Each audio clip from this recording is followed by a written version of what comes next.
Não existe. Parece que a administração vive do dia a dia, vive dos tropeços, vive das dificuldades do dia a dia, que não existe horizonte a ser contemplado, não existe alguma coisa, uma meta a ser atingida. E isso eu acho que é o que mais me preocupa aqui dentro. O que mais me preocupa, sem dúvida.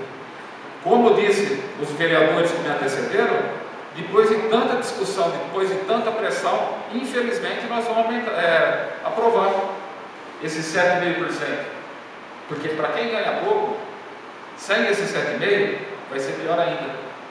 Então, mas existiam, eu conversei com várias pessoas, e alguns falavam em não aumentar, que a Câmara pudesse votar contra.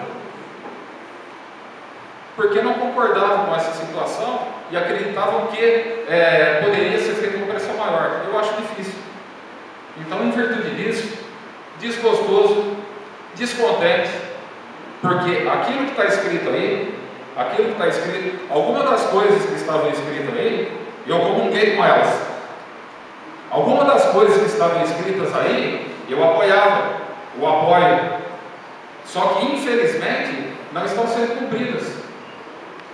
Não foi eu que prometi 100% de aumento para o estudante. E também não está nesse livrinho aí. Mas o vereador falou que houve essa promessa nos ônibus da cidade. O que eu vi aí foi aumento, melhorar a qualidade do ensino superior, com possível aumento. Então deixou em aberto. Não foi eu que fiz nenhuma promessa.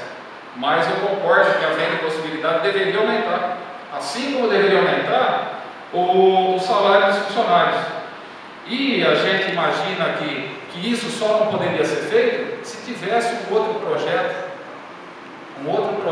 que tivesse em mente para longo prazo ser revertido. Não é o caso.